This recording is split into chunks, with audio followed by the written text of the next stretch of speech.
It's just, difficult to even fathom what happened over in Altadena, California.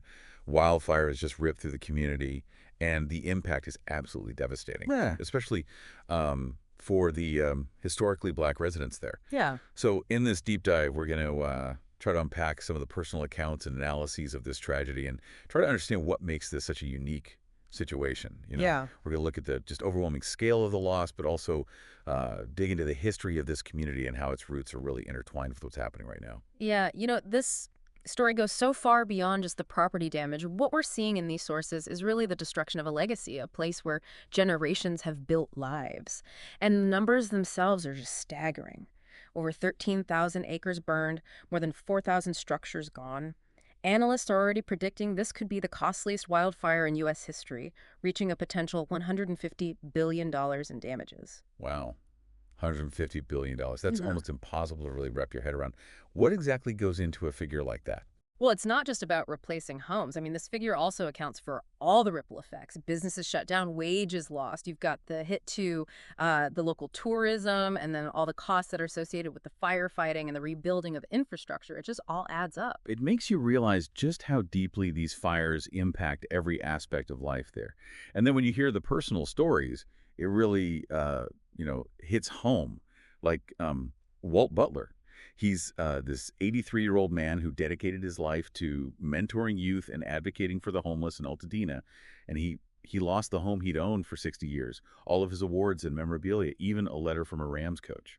Right. That loss of personal history is something that you just can't put a number on. And yet, even in the face of that, Mr. Butler's response was just incredible. He said, I'm going to get back on my feet, and I'm even more motivated to help others out. That resilience is really amazing, isn't it? And you see it over and over again in these accounts. But I also wonder, about the emotional toll that this takes on people.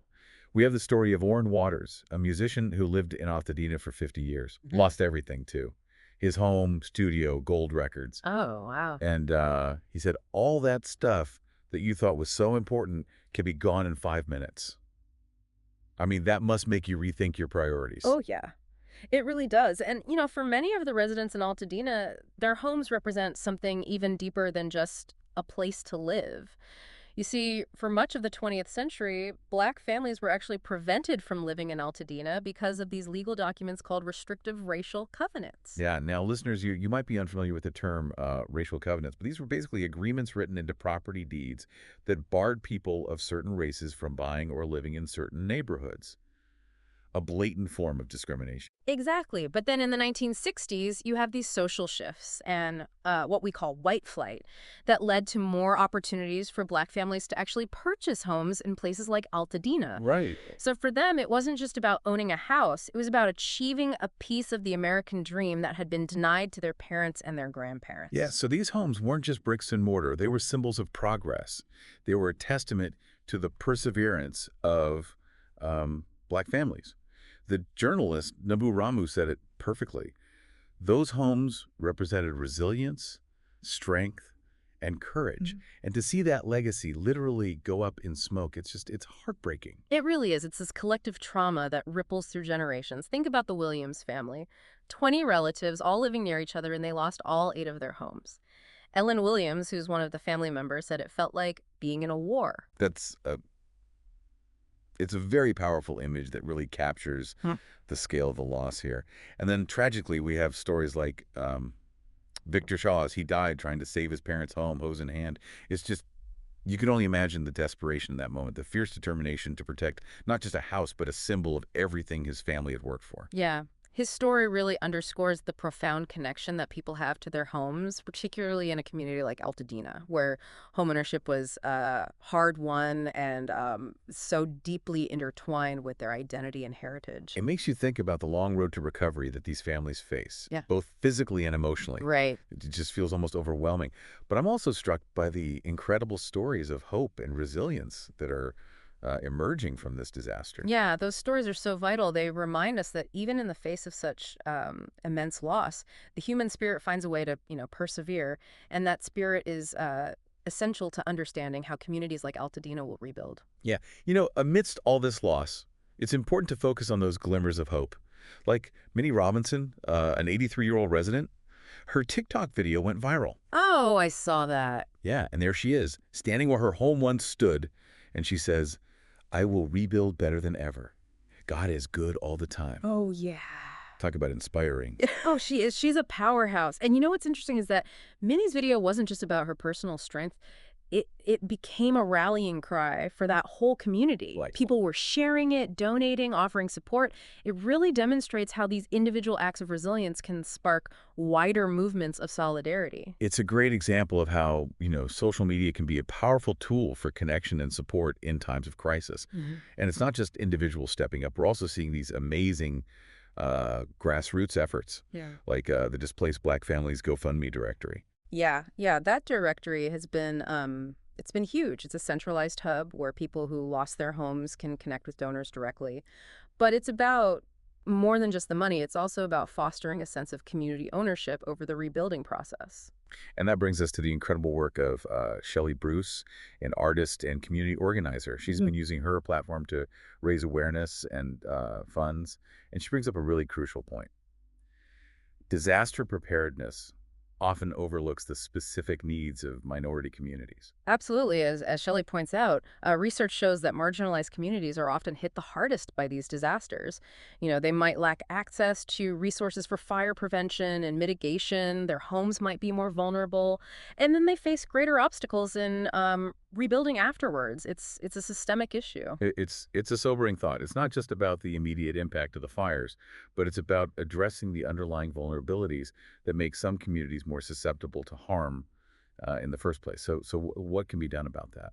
Well, we need to look at everything from urban planning to building codes to insurance policies. For example, are there enough resources dedicated to clearing brush and creating defensible spaces around homes in these communities? Right. Are building codes being updated to reflect the increasing risks of wildfires?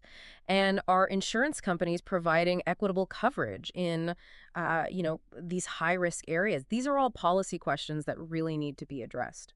It's a reminder that rebuilding isn't just about putting back what was lost. It's about creating a more resilient future. Yeah.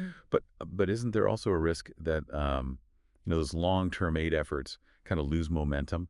How do we keep people engaged and ensure that these communities get the support they need, not just today, but for years to come? Right, that's a great point. We need to shift the focus from short-term relief to long-term recovery. Right. And I think part of that is fostering a sense of shared responsibility. It's not just about government agencies or these large organizations. It's about, individuals, community groups, businesses, everyone working together. So how do we as individuals stay engaged even if, we're not directly impacted by the fires? Well, I think education is key. The more that we understand, the complexities of climate change, social inequality, and disaster resilience, Right. the better equipped we'll be to advocate for, effective solutions. Stay informed about the rebuilding efforts in Altadena, support organizations that are doing good work, and consider donating to the GoFundMe directory that we mentioned earlier. Even those small actions can have a big impact. It's about turning awareness into action, right? Speaking of action, Shelley Bruce said something really powerful. It's a very tragic moment, but also a really hopeful one, because the movements we've been growing as a Black community have been so present that we're ready to activate right now. And that's what's so inspiring. These sources don't just chronicle a tragedy. They offer this glimpse into the incredible strength and resilience of this community. And they challenge us to think critically about how we can create a more just and equitable world, one where everyone has the resources and support they need to thrive, even in the face of adversity. It's about channeling this tragedy into a catalyst for positive change. Yeah. Right. And that leads me to something I've been wondering about.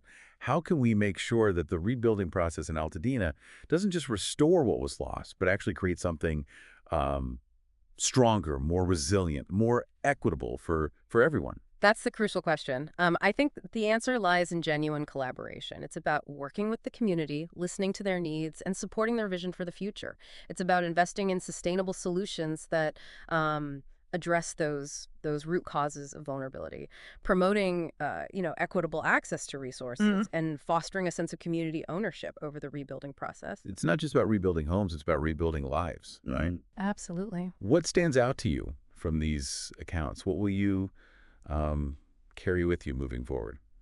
For me, it's the reminder that, behind every statistic, every news headline, there are real people with real stories. Hmm. And it's those stories that have the power to move us, to inspire us, and to guide us toward a more compassionate and just world. We can't lose sight of that human element. Yeah, you're absolutely right, and it's a reminder that rebuilding takes time. It's a long, complex process, and it requires sustained effort and commitment from all of us. We can't just donate once and move on. We need to be in it for the long haul.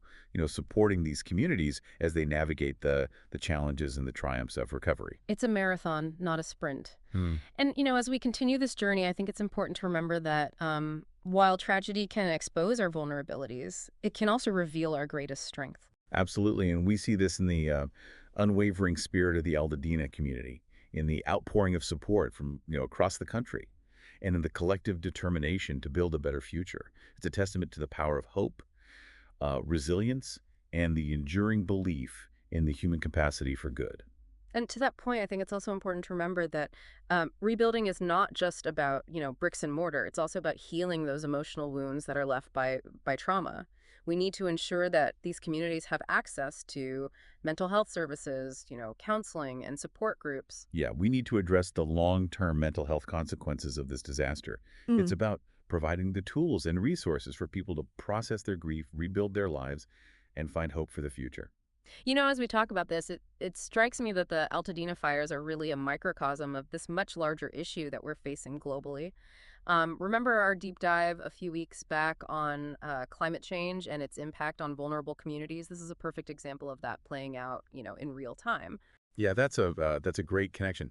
It's not just about this one event. It's about recognizing the bigger picture here. Climate change is fueling these more frequent and intense wildfires, and as we've seen in Altadena, those who are already facing systemic disadvantages often bear the brunt of these disasters. Exactly. And it creates this vicious cycle. These communities might Wow. have less access to resources for fire prevention and mitigation. Their homes might be more vulnerable to damage, and they face greater obstacles in rebuilding afterwards. It's a stark reminder that climate change just exacerbates existing inequalities. So it's not just about reducing carbon emissions. It's about addressing these systemic issues that make some communities more vulnerable in the first place. Makes me think about what Shelley Bruce said about Black communities needing to take care of each other. It's not just about charity. It's about recognizing the strength and resilience that comes from collective action and mutual support. Absolutely. It's about building community capacity, fostering a sense of ownership and agency, and creating those systems of support that can withstand these shocks and stresses. Think about it like this. If you have a strong social fabric, a network of neighbors who look out for each other, that can make a huge difference when disaster strikes. It's about being prepared, not just as individuals, but as communities. So where do we go from here? How can we take all these insights from the Altadena fires and translate them into meaningful action, both for ourselves and for Now, others? I think for starters, we need to keep learning. The more we understand, the complexities of climate change, social inequality, and disaster resilience, Right. the better equipped we'll be to advocate for change. And that advocacy can take many forms, right? Absolutely. It's about having those, tough conversations, supporting organizations that are doing good work, contacting our elected officials, maybe even making different choices in our own lives. It can feel overwhelming, but I think it starts with that awareness. What resonates most with you from this deep dive? What will you carry with you moving forward? For me, it's the importance of listening to and amplifying the voices of those who are most impacted. The stories that we heard from those Altadena residents are just powerful reminders that behind the statistics and the headlines, there are real people whose lives have been profoundly affected. And their experiences need to inform our understanding of the issue and guide our actions. It's a call to action for all of us, and even if we're not, directly impacted by these events, we have a responsibility to stay informed, to empathize, and to support those who are, on the front lines of rebuilding. And to remember that, even in the face of these immense challenges, there's always hope. The Altadena fires were a devastating tragedy, but they also revealed this incredible strength and resilience of the human spirit. We saw it in those individual acts of courage, in the community coming together to support one another, and in the determination to rebuild and create a better future. That's a powerful message to end on. So as we wrap up this deep dive into the Altadena wildfires, let's leave our listener with this final thought. What can we do individually and collectively to build a world where communities are more resilient, more equitable, and better prepared to face the challenges of a changing climate? It's a question worth pondering, and one that I hope will inspire action long after this deep dive is over. And don't forget to check out the resources we've shared, including the Displaced Black Families GoFundMe directory. Every little bit helps.